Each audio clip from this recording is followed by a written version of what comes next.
कहते हैं, इतिहास केवल उन राजाओं को नहीं याद रखता जो जीतते हैं। इतिहास उन लोगों को अमर करता है जो हार कर भी अपने आत्मसम्मान को नहीं खोते। भारत की धरती पर एक ऐसा ही योद्धा पैदा हुआ था जिसने राजमहलों की शान छोड़ी, सोने की थाली छोड़ी, भूख और जंगल को अपनाया, लेकिन कभी अपना सिर नहीं झुकाया। उस योद्धा का नाम था महाराणा प्रताप। 16वीं सदी का भारत, राजपूताना की धरती पर सूरज की पहली किरण घोड़ों की टापों से टकराती थी। हवा में तलवारों की खनक और वीरता की गंध रहती थी। मेवाड़ एक ऐसा राज्य जहां राजा को भगवान नहीं, धरती का रक्षक माना जाता था। यहीं राणा उदय सिंह के घर एक पुत्र ने जन्म लिया।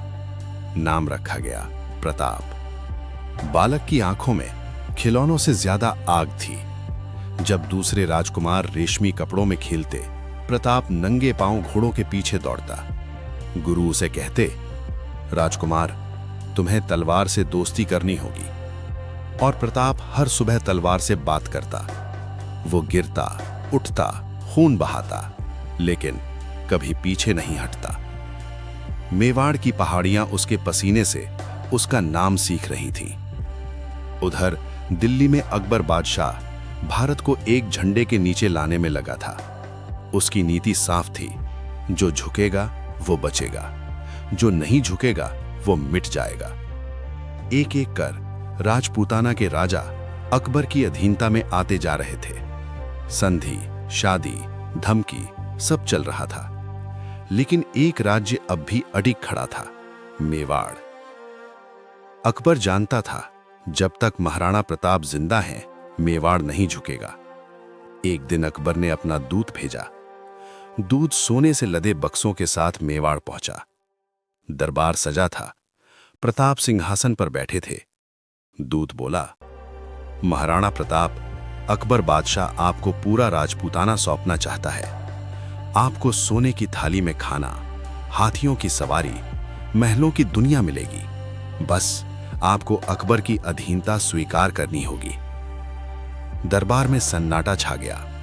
प्रताप धीरे धीरे खड़े हुए।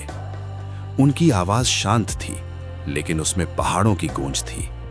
उन्होंने कहा, तुम मुझे सोना दे रहे हो और बदले में मेरी आत्मा मांग रहे हो?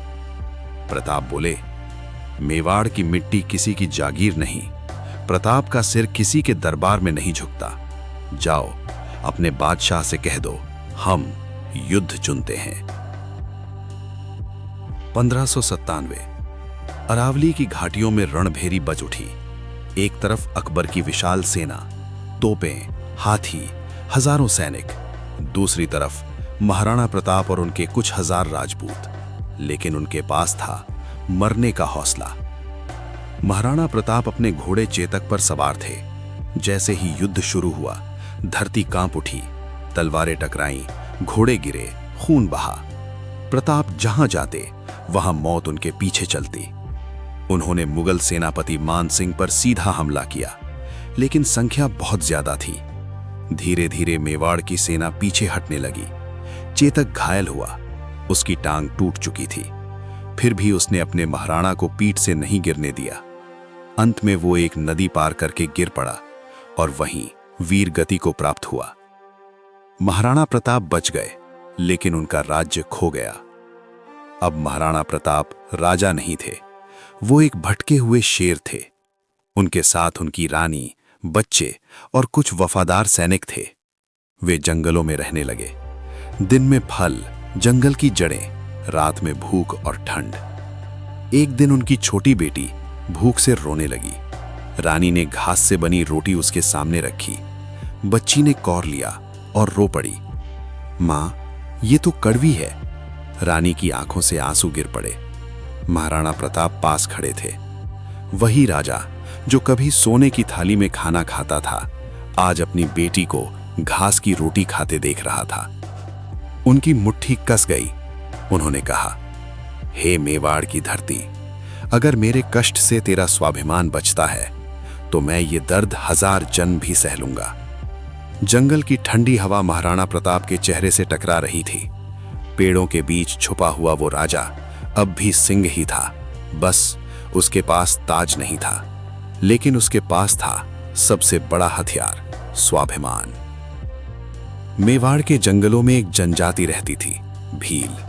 वे जंगल के बेटे थे, धरती के रक्षक। जब उन्हें पता चला कि उनका राजा भूखा है, जंगलों में भटक रहा है, तो वो सब एक साथ प्रताप के सामने आए।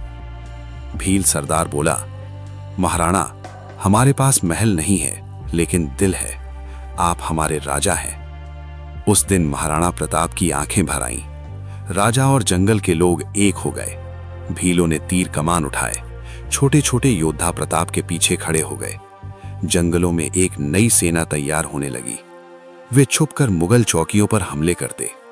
अकबर को खबर मिली, प्रताप जिंदा है और वो लौट रहा है। दिल्ली में अकबर क्रोधित था। वो भूखा राजा अब भी मेरे लिए खतरा है, उसने गुस्से में कहा। उसने अपने सेनापति को भेजा, लेकिन जंगल में मुगल सेना अंधी हो जाती। भीलों के तीर अंधेरे से निकलते और सैनिक गिरते। एक एक कर मेवाड़ के किले वापस लिए गए। जनता अपने राजा को फिर से देखने लगी। लेकिन प्रताप अब वैभव नहीं चाहता था, वो चाहता था आजादी। अकबर ने आखिरी प्रयास किया। उसने संधि का प्रस्ताव भेजा, लेकिन प्रताप ने कागज जला दिया। मेवाड़ बिकाऊ नहीं। 1597 एक शिकार के दौरान प्रताप घायल हुए। उनके पुत्र अमर सिंह पास बैठे थे। प्रताप ने कहा, बेटा, कभी मेवाड़ को किसी के सामने झुकने मत देना। और वो शेर शांत हो गया। महाराणा प्रताप सिर्फ राजा नहीं थे, वे त्याग का प्रतीक थे।